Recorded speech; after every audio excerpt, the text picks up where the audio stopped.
사랑하는 성도 여러분, 안녕하십니까? 금요 성경 아카데미, 오늘은 출애굽기입니다. 출애굽기는 세상을 상징하는 애굽에서 벗어나 약속의 땅으로 인도하시는 하나님의 구원의 이야기, 그것이 바로 출애굽기입니다. 출애굽기는 하나님께서 죄에 빠진 인간들을 구원하기 위해 택하신 아브라함의 자손들이 마침내 하나님의 나라를 이루어가는 과정을 구체적으로 설명해 주고 있습니다. 야곱의 70명의 가족들이 이집트, 애굽으로 이주해서 생육하고 번성하여 큰 민족을 이루게 됩니다. 한 국가 이스라엘을 만들 만큼 성장해 간 것입니다. 하지만 이들은 이집트의 바로왕 밑에서 노예 생활을 하고 있었습니다.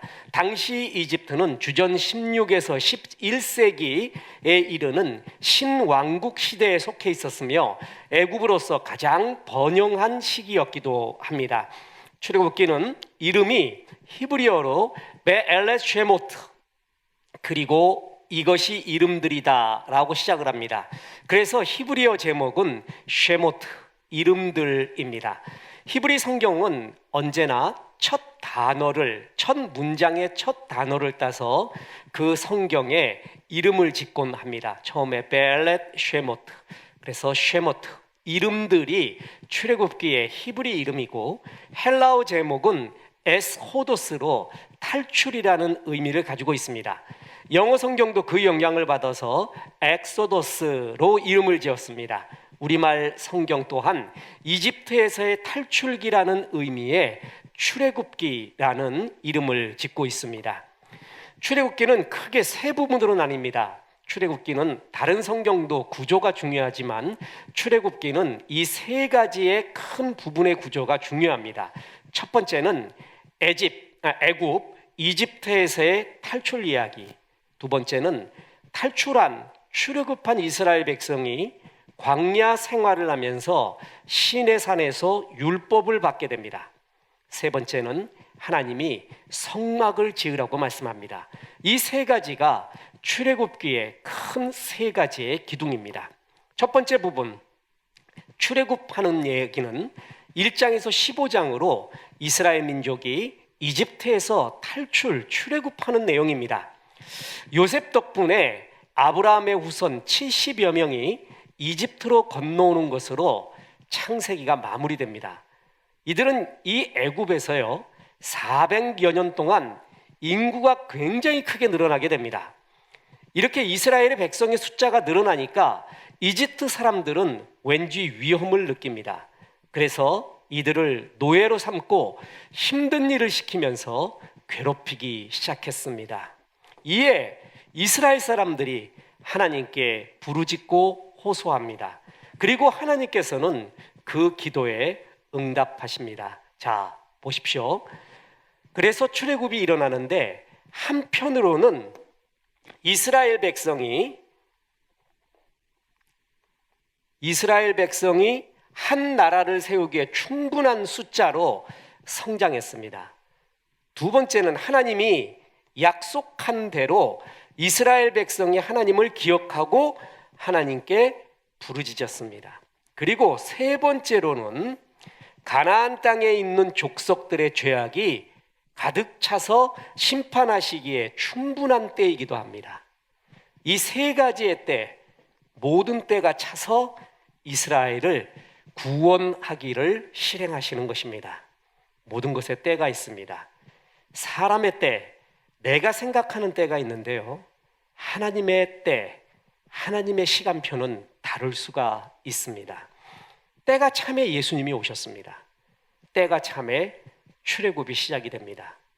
때가 참에 하나님께서 여러분 문제들을 다 해결하고 열어주시고 날아오르게 하고 역사하실 줄로 믿습니다. 그 하나님의 임계점, 하나님의 때가 언제인지는 아무도 모릅니다.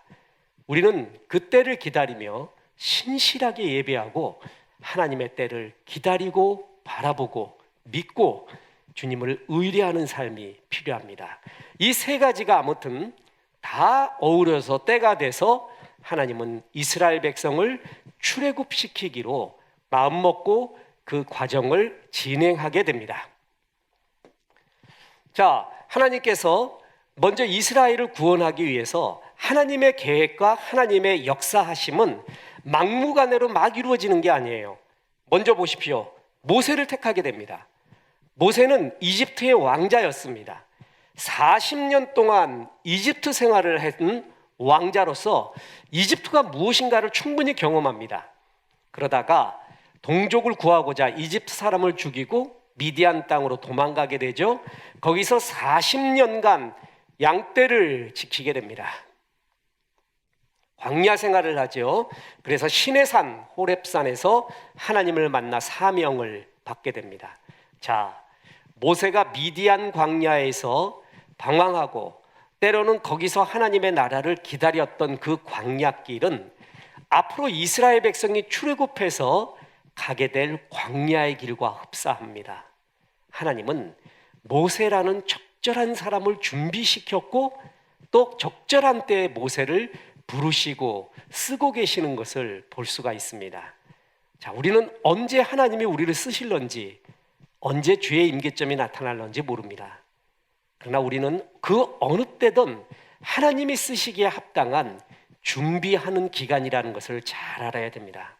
하나님은 사명 있는 자를 쓰시지만 사명 있는 자 중에서 준비된 자를 쓰십니다.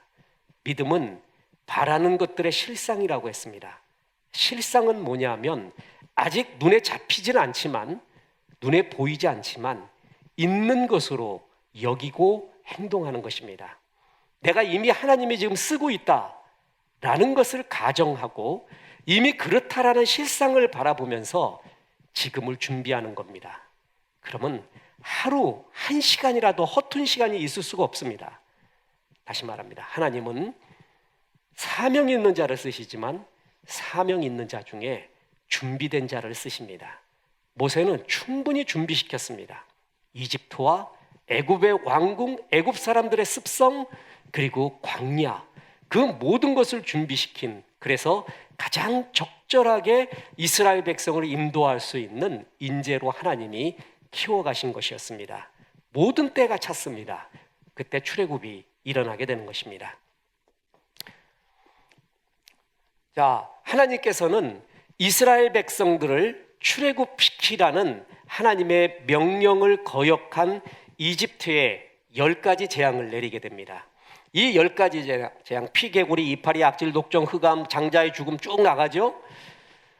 이 10가지의 재앙은 이집트 사람들이 섬기던 신들의 이름입니다. 그 신들을 심판하는 것이었습니다. 그러니까 이집트 민족과 만방의 하나님만이 만왕의 왕, 만신의 신이라는 것을 가르쳐 주는 거였죠. 이집트 사람들이 철석같이 믿고 있었던 신들이 있었습니다. 그 신들이 여지없이 여호와 하나님 앞에 무너지고 있습니다. 이제 이스라엘은 출애굽해서 첫 유월절을 지키게 됩니다. 그리고 유월절, 하나님의 거룩한 문설주의 어린 양의 피가 장자의 죽음을 피해가는 것을 모습을 보게 됩니다. 홍해가 갈라집니다. 구름 기둥과 불 기둥의 체험을 합니다. 만나와 메추라기 체험을 하게 되고요. 반석에서 물이 나는 것과 같은 표적을 체험합니다. 보십시오. 출애굽 제1세대만큼 하나님의 능력과 기적을 경험한 세대는 없습니다.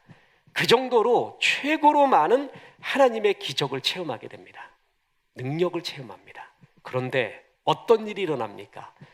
이렇게 하나님의 능력과 기적을 눈으로 목도했으면 믿음이 충만해야 되지 않을까요? 더욱더 하나님 앞에 충성스러운 종이 되어야 되지 않을까요?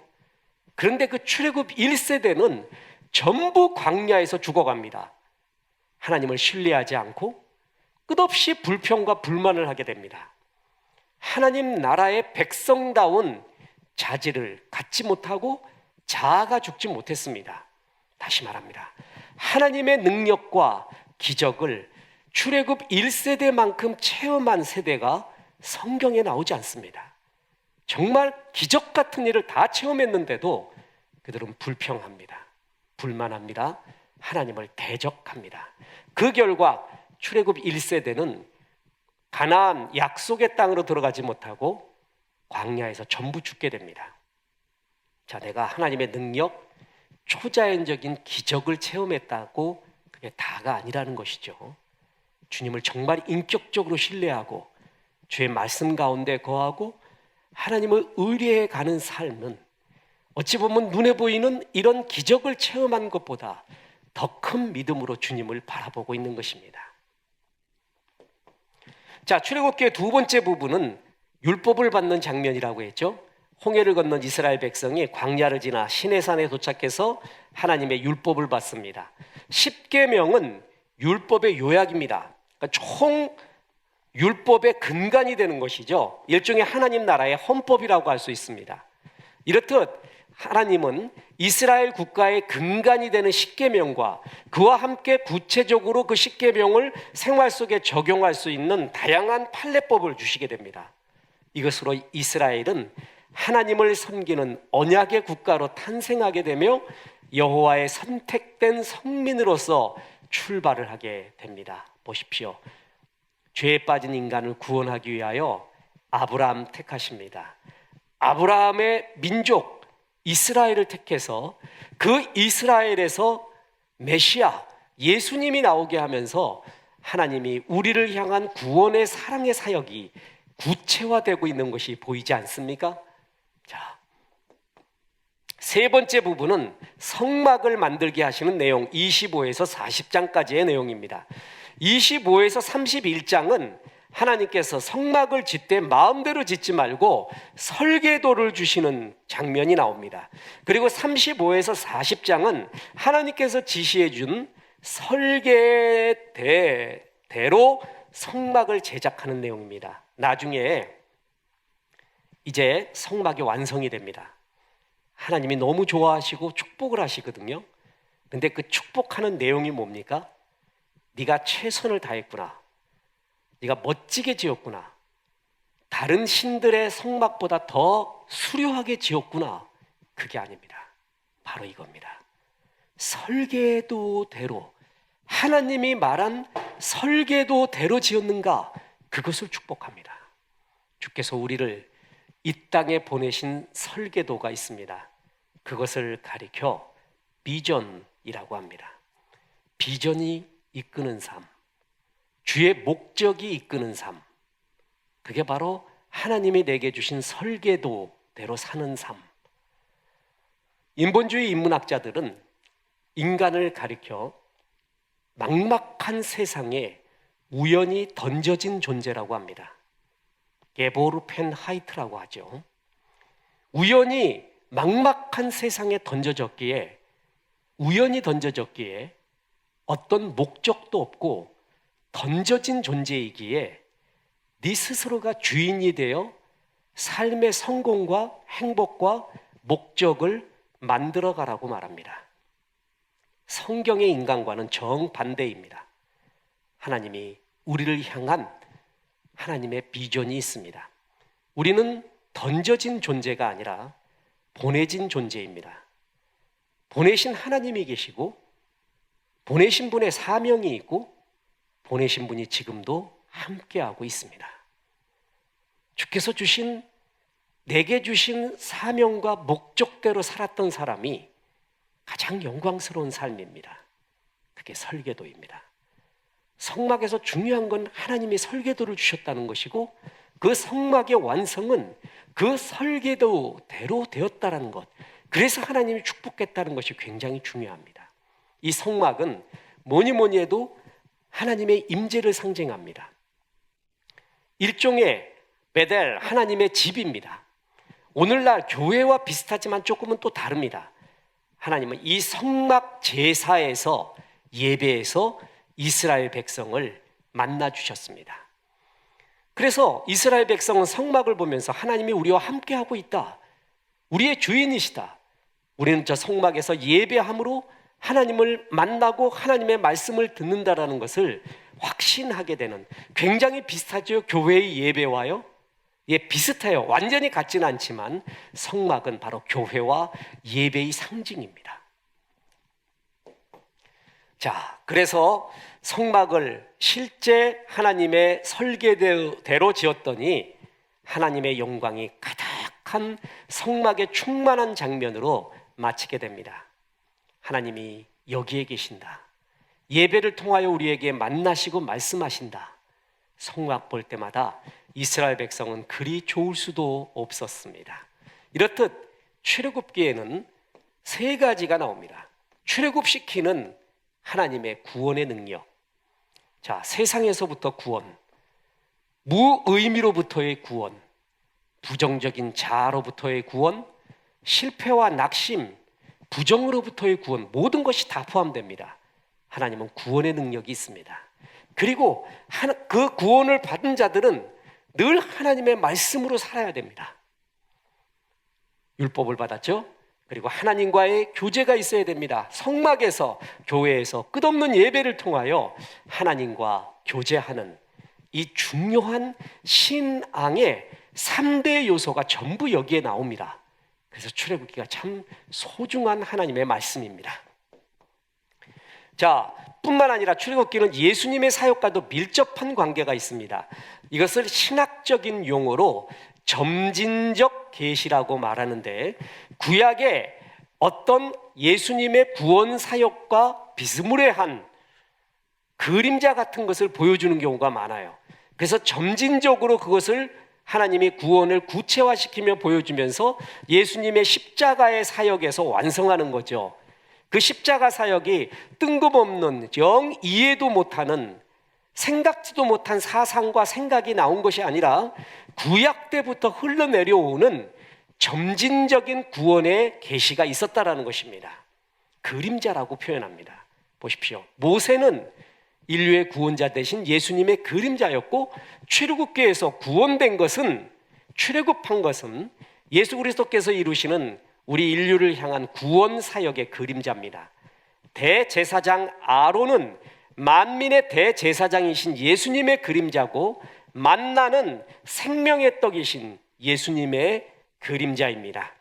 십자가 사건은 유월절을 기념하는 절기에 일어났고, 예수님은 유월절 양으로서 친히 우리 모두를 위한 영원한 희생제물이 됐습니다. 출애굽을 할 때요, 문설주에 어린 양의 피를 바르면은 장자의 죽음의 재앙이 넘어갔거든요. 예수님의 보혈의 피가 있으면, 십자가의 피가 있으면 그는 죽음, 심판의 재앙에서 지금 벗어납니다. 이 모든 출애굽의 사건, 중요한 것이 구원의 그림자를 보여주고 있다는 것입니다. 또한 성막에서 지성소와 성소 사이에 쳤던 휘장이 있습니다. 여기는 아무도 못 들어갑니다. 대제사장만 들어갑니다. 예수 그리스도의 육체를 상징하는 것입니다. 예수님이 돌아가실 때 휘장 장막이 없어지고, 우리는 예수님의 피로 말미암아 누구나 담대히 지성소에 나갈 수 있는 생명의 길을 얻게 되었습니다. 히브리서에 나오죠. 이런 것들은 구약의 제사의 제도, 구약에서 말씀하시는 하나님의 구원 은혜의 모습들을 알지 못하면 제대로 이해할 수가 없습니다. 다시 말합니다. 출애굽부터 시작을 해서요, 아니 더 깊게는 창세기부터 해갖고 하나님은 우리 인류를 구원하기 위하여 구원에 대한 점진적인 계시를 보여줬습니다. 그게 예수님에 와서 완성됐거든요. 그런데 출애굽기에 예수님의 구원 사역의 그림자가 참 많이 나오고 있다는 것입니다.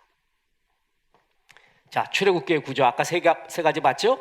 1에서 15장 이스라엘 민족을 하나님이 이집트에서 출애굽시킵니다. 16에서 24장 시내산에 도착해서 율법을 받습니다. 25에서 40장 성막을 만들게 하십니다. 아주 심플하게 그렸죠.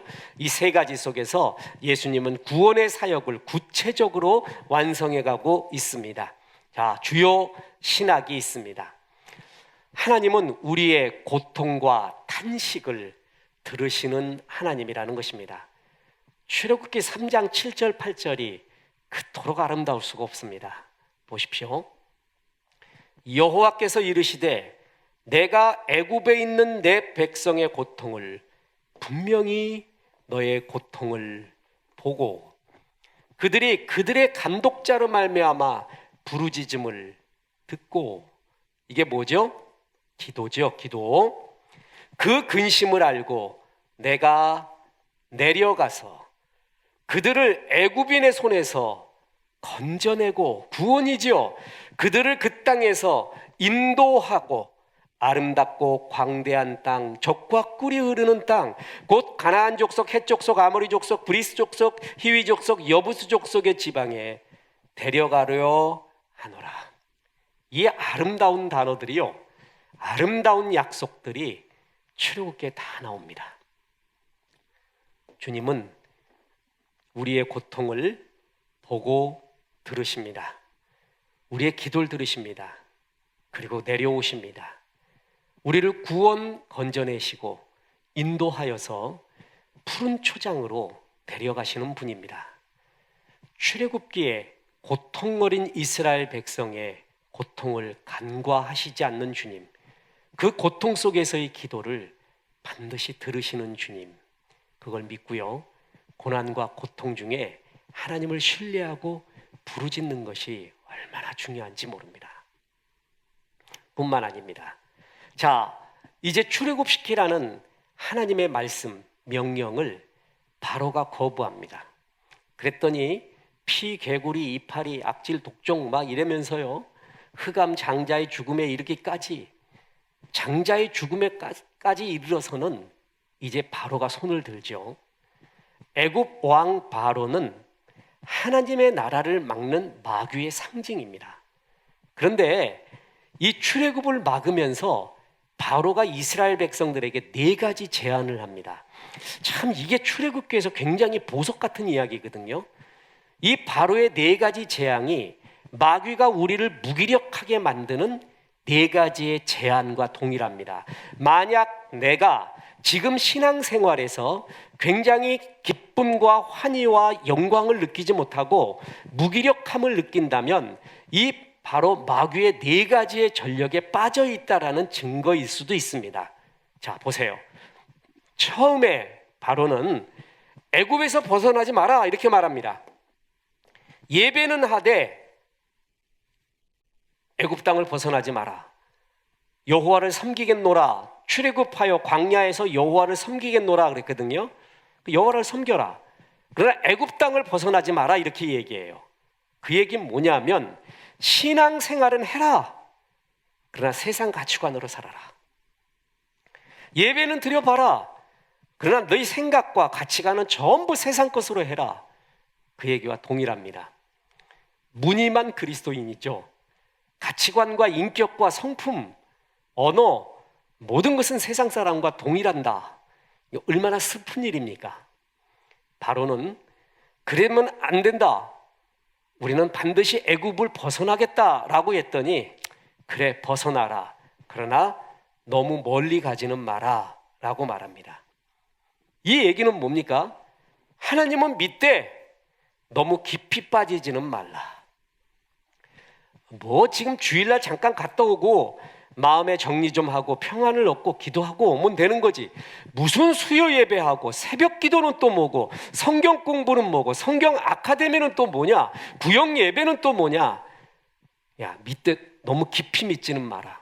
기도할 때도 사람 지성인이 말이야 그냥 이렇게 점잖게 인격적으로 조용히 기도하면 되지. 뭔 소리를 지르고 박수도 치고 때로 일어나기도 하고 난리 부르스를 하느냐. 무슨 지성인이 그런 짓을 하느냐.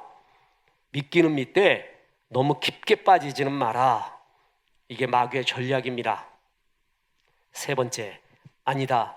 나는 멀리도 가겠다라고 얘기하니까 바로가 할 수 없었습니다. 그래서 가려면은 남자들만 가라 이렇게 얘기합니다. 전도 선교하지 말고 너만 신앙생활해라. 가족들은 여기 다 놔둬라. 너만 해라. 너만 잘 믿어라. 그렇게 얘기하는 것입니다. 신앙이 정말 성장하기 위해서 또 우리가 아까 성막의 설계도라고 했죠. 우리를 이 땅에 보내신 가장 큰 목적 중에 하나, 전도 선교 구제입니다. 근데 전도하지 말라고요? 있을 수 없습니다. 내게 주신 능력, 내게 주신 모든 걸 통해서 전도하고 선교하는 것이 얼마나 중요한 일인지 모릅니다. 얼마나 영광스러운 일인지 모릅니다.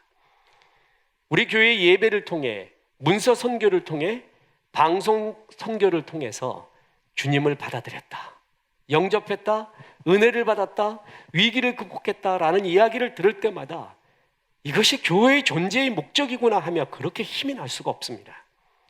남자들만 가라, 너만 믿으라, 있을 수 없습니다. 자, 애굽 벗어나겠습니다. 야, 그럼 너무 멀리 가지 마라. 아니, 멀리 벗어나서 예배하겠습니다. 깊이 야훼께 들어가겠습니다. 너만 가라. 아니, 우리 가족 모두 나가겠습니다. 그랬더니 바로가 마지막 제안을 합니다. 돈은 놔두고 가라. 물질은 놔두고 가라. 라고 제안을 합니다. 믿음의 마지막 관문, 그리고 결정적인 시금석이 뭔지 아십니까? 물질의 헌신입니다. 이 물질의 헌신을 통과하지 않잖아요? 그럼 거기서부터 무력해집니다. 11조는, 헌금은 당연한, 그리고 여기서부터 자유로워야 물질을 지배하기 시작합니다. 제가 이거 얘기할 때 항상 말하는 것이 있고, 저는 직접 뛰어봐서 아는데 11m인가 9m인가 이거 헷갈린다고 저의 군 생활에 대해서 퀘션 마크를 붙이지 마십시오. 저는 자랑스러운 육군 병장 전역을 한 28개월 꽉 채운 빡센 군대 생활을 한 사람입니다. 유격이 아니라 무슨 특수 훈련을 받았을 때요, 여길 뛰어내리면 더 높은 곳에서 뛰어내릴 수 있어요. 인간이 제일 공포를 느끼는 높이 9m인가요? 11m인가요? 모르겠습니다. 거기서 뛰어내리면 더 높은 곳에서도 점프할 수 있습니다. 그 9m, 11m가 뭔지 아세요? 그게 11조입니다. 11조 뛰어내리잖아요? 그럼 그 다음부터는 헌신하기가 쉽습니다. 그거를 뛰어내리지 못하잖아요? 아주 어렵습니다. 별의별 변명을 다 댑니다. 내 신앙에 결정적인 힘이 없을 때, 물질을 통과하지 않았을 때예요. 하나님은 마음을 원하거든요. 성경에서 물질을 말할 때는 항상 마음이에요. 마음. 네 마음이 있는 곳에 물질이 있다고 했어요. 네 물질이 있는 곳에 마음이 있습니다. 저 사람의 마음을 알고 싶잖아요. 저 사람의 시간과 열정을 어디다 쓰는가, 저 사람이 돈을 어디다 쓰는가 보면 정확하게 알 수 있습니다. 믿음의 마지막 시금석입니다. 그리고 이걸 통과해야 진짜 성숙한 신앙생활을 할 수 있는 그것, 그게 물질의 헌신이에요. 마귀는 이렇게 4가지 제안을 합니다. 세상 가치관을 떠나지 마라. 너무 깊이 믿지 마라. 전도선교 구제는 하지 마라. 물질의 헌신은 하지 마라. 이 4가지에 우리가 걸려 있어요. 4가지 중에 하나, 아니면 어떤 사람은 전부 다, 어떤 사람은 한 가지. 그래서 우리 신앙이 무기력한 거예요. 힘이 없는 거예요. 바로가 이스라엘 백성을 무기력하기 위해서 사용했던, 마귀가 사용했던 이 무기력의 4가지의 무기, 여기에 우리가 빠져 있는 것입니다. 자, 하나님은 정말 정확하게 다 말씀해 주죠. 주의 말씀은 이렇게 우리에게 모든 것을 말해주고 진단하고 또한 치유법까지 말해주고 있습니다. 자, 이제 예수님의 십자가의 구원을 미리 보여준 사건이 출애굽이라고 했습니다. 특히 마지막 재앙인 장자의 재앙 때에 문설주에 어린 양의 피가 있는 집은 지나갔습니다. 피를 보면 넘어가리라. 자, 보세요. 출애굽기 12장 20일에서 23절에 보면 모세가 이스라엘 모든 장로를 불러서 그들에게 이르되 너희는 가서 너희 가족대로 어린 양을 택하여 유월절 양으로 잡고 우슬조 묶음을 가져다가 그릇에 담은 피에 적셔서 그 피를 문 임방과 좌우 설주에 뿌리고 아침까지 한 사람이라도 자기 문 밖에 나가지 말라. 여호와께서 애굽 사람들에게 재앙을 내리려고 지나가실 때 문 임방과 좌우 문설주에 피를 보시면 여호와께서 그 문을 넘으시고, 피를 보면 넘으시고 패스 오버, 유월이죠? 넘어가리라. 멸하는 자에게 너희 집에 들어가서 너희를 치지 못하게 하실 것임이라. 출애굽에서 굉장히 중요한 예수 그리스도의 십자가의 사건을 예시한, 미리 보여준 그림자인 이 모습은 정말 중요합니다. 예수님의 십자가를 상징하는 구약의 결정적인 그림자가 5가지가 있습니다. 그 5가지 중에 하나가 바로 이것입니다. 자, 보세요. 출애굽기 12장 13절에 내가 애굽 땅을 칠 때 그 피가 너희 사는 집에 있어 너희를 위하여 표적이 될지니라. 내가 피를 볼 때에 너희를 넘어가리니. 예수 그리스도의 피가 있는 자는 죄의 심판이 넘어갑니다. 피를 볼 때에 넘어간다. 예수님의 십자가의 죽으심, 그 피로 말미암아 우리가 구원을 얻고 심판을 넘어가게 되는 것입니다. 이게 출애굽기에 정확하게 기록되어 있다라는 것입니다. 자, 보세요.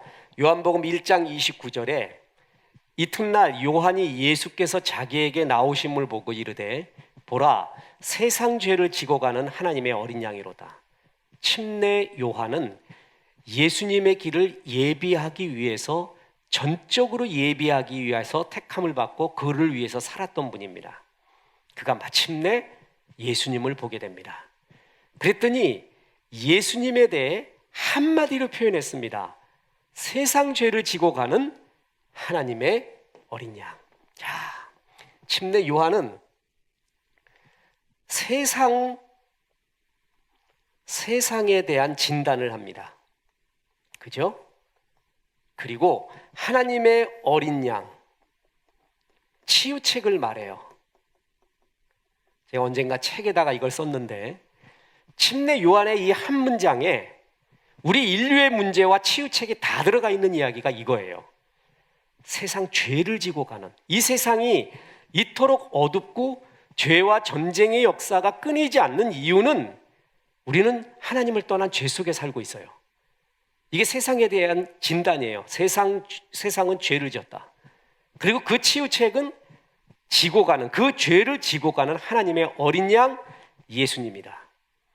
예수님의 여러 사역이 있지만 제일 중요한 것은 하나님을 떠난 죄, 현실 속에서 수없이 범하고 있는 죄들을 짊어지고 대신 죽는 겁니다.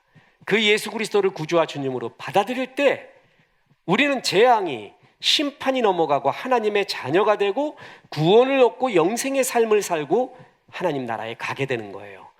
이것이 신앙, 복음의 핵심 중에 핵심 중에 핵심이거든요. 그 이야기, 요한은 예수님의 여러 사역 중에 이것이 제일 중요했다라고 말합니다. 세상 죄를 지고 가는 하나님의 어린 양이다. 고린도전서 5장 7절에 보면 우리의 유월절 양 곧 그리스도께서, 출애굽기에 나오죠. 유월절 양, 그 피, 문설주, 그 피를 본즉 넘어가리라. 출애굽기에 정확하게 나와 있는 그 구원의 모습이 바로 예수님을 상징하는 그림자였다라는 거예요. 그래서 요한일서 1장 7절에 보면 그 아들 예수의 피가 우리를 모든 죄에서 깨끗하게 하실 것이요. 자, 무슨 죄라고 했어요? 모든 죄입니다. 이거 설명하려면 또 길지만 과거에 지은 죄, 지금 짓고 있는 죄, 앞으로 지을 죄, 모든 죄를 지고 죽으시고 예수의 피가 우리를 모든 죄에서 깨끗하게 하십니다. 힘으로도 안 됩니다. 돈으로도 안 되고요. 선행으로도 안 됩니다. 예수 그리스도의 보혈의 피만이 우리를 죄에서 구원해주고 하나님의 자녀가 되게 합니다. 이것은 거부할 수 없고 1%, 0.1%도 타협할 수 없는 복음의 진리입니다. 예수 그리스도 외에는 이런 구원을 받을 자를 하나님이 주신 적이 없습니다. 나는 길이요 진리요 생명이니 나로 말미암지 않고는 아버지께로 올 자가 없습니다. 예수 외에는 길이 없습니다. 그것이 복음이고 그것이 전도입니다. 우리가 순교를 하는 이유는 바로 이 복음의 진리를 지키기 위해서입니다. 오늘날 악한 마귀가 아름다움으로 가장한 종교다원주의, 얼마나 아름다움을 가장한 최악의 마귀의 술수인지 모릅니다. 예수 그리스도밖에 길은 없고 예수의 피밖에 없습니다. 출애굽기에서 이것을 너무나 정확하게 말해줬고, 신약에 와서 예수님은 출애굽기에 어린 양, 유월절, 죄, 피 넘어가리라 강조하면서 구원의 사역을 마침내 이루시고, 출애굽기에서 보여줬던 구원의 점진적 그림자의 모습을 완벽하게 보여주시면서 십자가에서 죽으시며 우리의 죄를 사해 주셨습니다. 하나님은 우리를 구원하기 원합니다.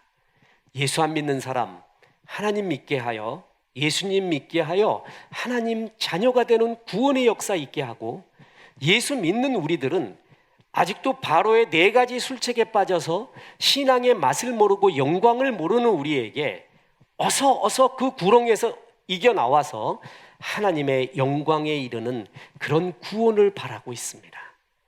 출애굽기 통해서 정말 우리가 기가 막힌 수렁과 웅덩이 속에 있는 것을 구원해 주실 수 있는 하나님의 능력과 구원 사역을 바라보시고, 하나님의 말씀 바라보시고, 하나님의 인도하심 바라보고, 성막에서처럼 예배를 통하여 하나님의 임재, 함께 하심을 체험하고 나에게 말씀하심을 체험하면서 나날이 성장하는 귀한 주의 종들 되기를 주 예수의 이름으로 축원합니다. 기도하겠습니다. 하나님, 오늘 출애굽기의 말씀을 통하여 구원의 능력 되신 하나님을 보았습니다. 하나님의 말씀을 주시는 하나님을 보았습니다. 성막을 통하여, 예배를 통하여, 교회를 통하여 예배케 하시고 하나님 만나게 하시고 말씀하시는 하나님을 보았습니다. 구원자이신 우리 주님을 바라봅니다. 기가 막힌 수렁과 웅덩이에 빠져 있는 이 나라의 인류들 또한 우리들을 기억하여 주셔서 우리의 간절한 기도와 호소를 들으시는 주님, 구원하여 주시고 역사해 주실 것을 믿습니다. 예수님의 이름으로 기도했습니다. 아멘.